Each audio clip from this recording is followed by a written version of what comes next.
تا قبل از این اتفاق هیچ ترسی از موجودات ماورایی نداشتم و اصلا اعتقادی بهشون نداشتم، تا اینکه به تازگی به بلوغ رسیده بودم و برای مسافرت به روستای پدریمون رفته بودیم. شب به مقصد رسیدیم و لحاف تشک رو تو ایوون کنار دخترمم انداختم و خوابیدیم. همیشه وقتی به روستا سفر می‌کردیم کار من و دخترمم که همسن بودیم شب بیداری و خیال بافی بود و اون شب هم حرفای ما به مسائل ماورایی کشیده شد. دخترم من اصرار میکرد که اینجور مسائل حقیقت دارن، ولی من مدام وجودش رو انکار میکردم تا اینکه بحث به جای رسید که من با صدای نسبتاً بلند گفتم اگر همچنین چیزی وجود داره و اینجاست علامتی به ما بده. دقیقاً همون لحظه در عین ناباوری 3 ضربه به کمد داخل اتاق خورد. من و دخترم به هم نگاه کردیم و هر دومون بدون سر و صدایی خوابیدیم، ولی من هنوز هم یقین نداشتم. روز بعد قضیه رو سر سفره برای بقیه تعریف کردیم، ولی اونا همون حرفای همیشگی رو زدن. شما توهم زدید و تلقین کردید که این اتفاق افتاده. مادر بزرگم اما فقط گوش میکرد و لبخند میزد. بعد از ظهر که هر کسی سراغ انجام کار خودش رفت، مادر بزرگم ما رو کنار کشوند و خاطراتی عجیب از دوران جوانیش برای ما تعریف کرد و تأکید کرد که وجود دارن ولی آسیبی به ما نمیرسونن و ترس ما رو کمی کم کرد. شب مادر بزرگم آبگوشت بار گذاشت و ازم خواست که از انباری چند تا کاسه اضافه بیارم. انباری گوشه حیاط بود و قبلا آشپزخونه بود، ولی بعد از بازسازی خونه تبدیل به انباری شده بود.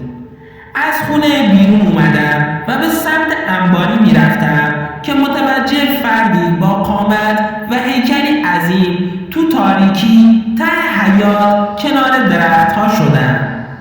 چند لحظه ایستادم و نگاهش کردم. باد می‌وزید و هوا خنک بود و بوی برگ‌های تازه به مشام می‌رسید و من هم نگاهم به اون فرد خیره شده بود، ولی در چشم به هم زدنی تبدیل به سایه شد و مثل دود ناپدید شد. خلاصه که کاسه ها رو برای مادر بزرگم بردم و شام خوردیم و غیره. وقت خواب بود و مثل همیشه من توی ایوون لحاف تشک رو انداختم، ولی اون شب دخترم به بهونه هوای سرد بیرون نخوابید. باد توی صورتم میزد و من هم همینطور به آسمون خیره شده بودم که آروم آروم خوابم برد. ولی نیمه های شب بود که حس کردم چیزی بین موهام تکون میخوره، ولی اونقدر غرق در خواب بودم که فقط سرم رو تکون دادم، اما بی تأثیر بود. دوباره حس کردم چیزی بین موهام رفته. فکر کردم حشره است و ای کاش حشره بود. دستم رو بین موهام بردم که دستم به پوستی زمخت و چروکیده برخورد کرد. چشمام رو نیمه باز کردم و سرم رو چرخوندم که ببینم چیه. ناگهان با موجودی که چشمهایی شبیه چشمان گربه داشت و انگار از چشمانش آتیش میبارید مواجه شدم. با دستم محکم روی دست بزرگش زدم و جیغ کشیدم: آشغال لعنتی گم شو!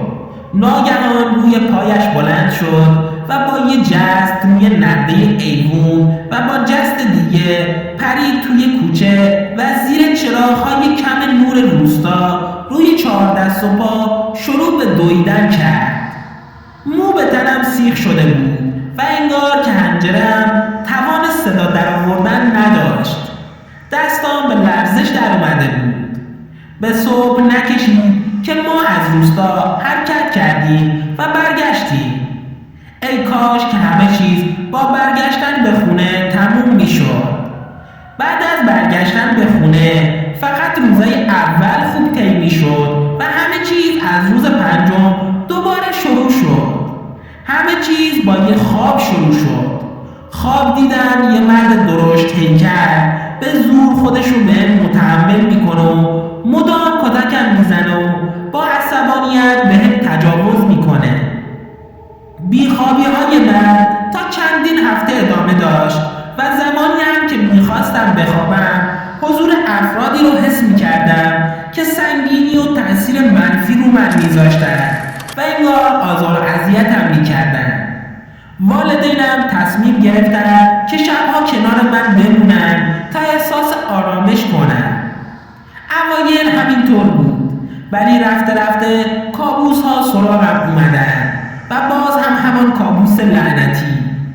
سرانجام والدینم با پیشنهاد اطرافیان تصمیم گرفتن که به دعانویس مراجعه کنن. عصر پنجشنبه به خونه دعانویس مراجعه کردیم، ولی این خونه برای من خیلی غیر طبیعی و بی‌روح و پر از ناپاکی بود. محیط خونه پر از حشره بود و فرشی کثیف روی سرامیک های سفیدی که از کثیفی به زردی میزد. اونجا همه جور آدم بود، آدم های فرومایه، آدم هایی که زندگی براشون مثل کابوس بود، آدم های شکست خورده و آدم هایی که دنبال نوشتن دعای بد برای آدم های دیگه بودن. مادرم وقتی این محیط و حال و هوا رو دید پشیمون شد و دوباره با پریشونی و ناامیدی به خونه برگشتیم. اوضاع و احوالم هر روز بدتر از دیروز می شد و زندگیم به رنگ خاکستری در اومده بود. در اوج نوجوانی از زندگی ناامید شده بودم و وضعیت روحیم در حال به فنا رفتن بود. شده بودم یه آدم شکست خورده، کسی که از هیچی نمی ترسید، حالا از سایه خودش هم می ترسید و شبها از ترس اذیت و آزار و کابوس نمی خوابید. تقریبا 1 ماه از این ماجرا میگذشت که مادر بزرگم برای دیدنم از روستا به عیادتم اومد و بعد از کلی غصه و چاره‌جویی به نتیجه‌ای رسید. به مادر و پدرم پیشنهاد داد که به محضر شیخ با فضیلت که خیلی هم مشهور بود حاضر بشیم. مادرم که دل خوشی از دعانویسان نداشت بهونه آورد، ولی مادر بزرگم اصرار کرد و گفت که این شیخ با بقیه دعانویسا فرق داره و شغلش دعانویسی نیست، بلکه در واقع یک کشاورزه، ولی تو کارش خیلی وارده. بنابراین به اصرار مادر بزرگم و وساطت پدرم مادرم قبول کرد که به محضر شیخ بریم.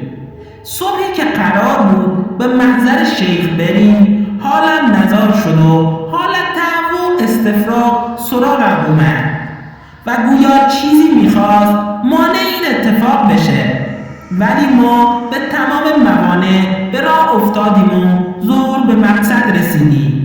در منزل شیخ باز بود. وقتی وارد اتاق شیخ شدیم بوی عود و عطر مطبوعی می اومد و بعد از تقریبا 1 ماه انگار که چشمام روشن شد و حالت تعو هم رهایم کرد. شیخ چهره نورانی داشت، پیرمردی بود با ریش‌های سفید و موهای کمپشت و چشمان گرد و درشت. خنده‌ای به من کرد و سرش را تکان داد.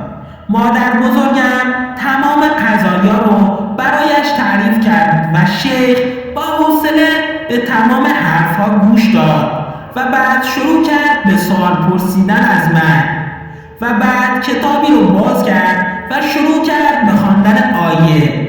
بعد از خواندن آیه و نوشتن در ورقه پوستی نگاهی به من کرد و گفت دخترم با مادر بزرگت برو داخل حمام و این دعا رو تو تشت بنداز و بعد از غسل کردن دوباره پیش من بیا. واقعا برای من عجیب بود که اجازه داد تا یه آدم غریبه تو خونه شخصیش به حموم بره. بعد از غسل کردن انگار که استخوان‌هایم نرم و بدنم آرام گرفت. حسابی سرحال شدم. حتی وقتی از حموم بیرون رفتم پدر و مادرم متوجه این تغییر شدند. شیخ با اخمی دلنشین مشغول نوشتن دعایی شد و آن را در کاوری چرمی به من داد تا به گردنم بیندازم و از خودم دورش نکنم.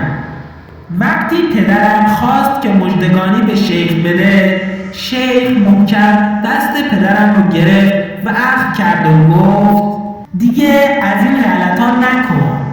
وقتی که از خونه شیخ بیرون اومدیم واقعا سرحال بودم و انرژی داشتم که میتونستم کوهی رو فتح کنم.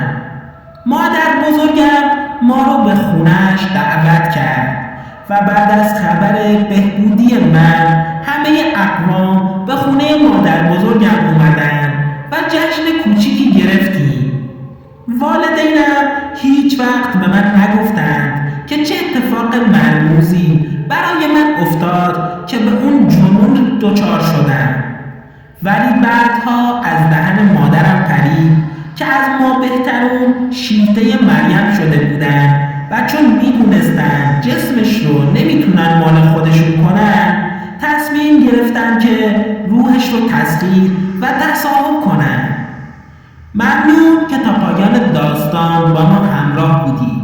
اگر از شنیدن داستان لذت بردید با لایک، کامنت و سابسکرایب از ما حمایت کنید. دوستتون دارم. خدا نگهدار.